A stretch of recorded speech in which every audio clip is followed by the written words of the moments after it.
so first things first with Bailey is we want to get Bailey to calmly sit next to us on leash. This is the most important. If we can't have this relationship where our dogs are just calmly sitting next to us, we're not going to be able to move forward in any sort of fashion in a calm, respectful manner. So what you might notice is that your dog might go to paw at the tool on their face. They might start kind of like flopping around, things like that. Anything that the dog is not used to, they're gonna start fussing with, right? No matter what the tool is. Even with her harness, she'll like scratch at her harness.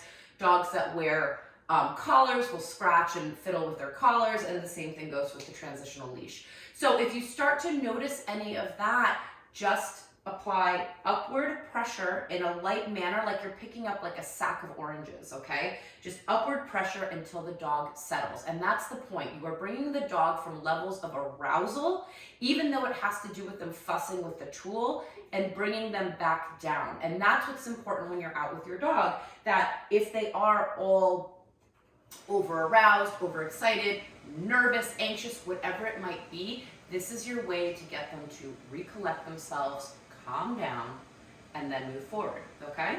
So we want to make sure that we can at least accomplish this with our dogs, and at any point in time, if you need to go back to this where we just get our dogs to settle, this is what you're going to do. Just get Bailey to settle next to you, okay?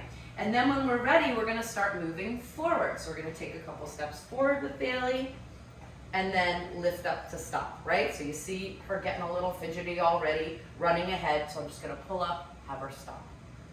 Take a couple more steps, turn,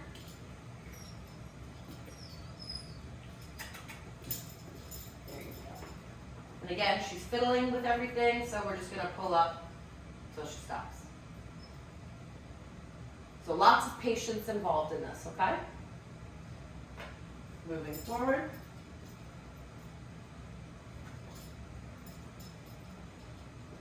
There you go.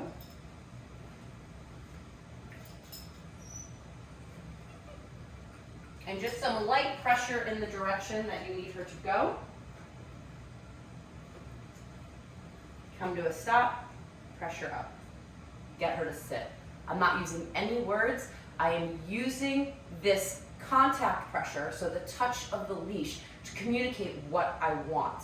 And this type of touch and pressure is what is going to transfer to all the other things that we're teaching to our dogs and start to develop a conversation with them based on their language as opposed to ours.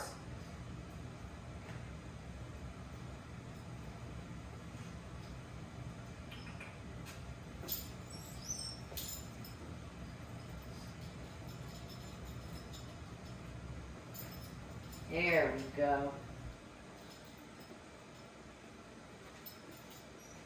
So again, all that fidgeting and all that stuff is just her getting used to the tool. There we go. And our job is just to stick with it where she gets comfortable. Good girl. Good.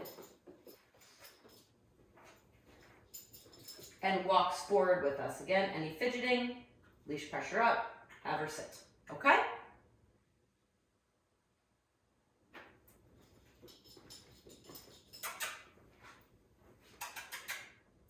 Good girl.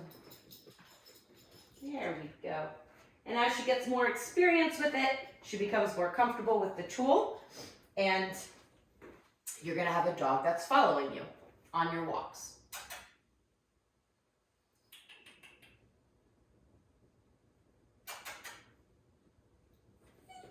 Good.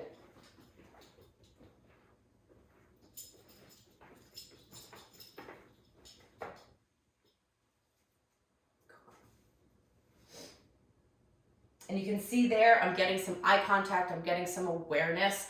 This is what I want. I want a dog that is looking to me for information, not looking at everything else for information and me talking to the back of her head. So this is how you're starting to develop that conversation with her.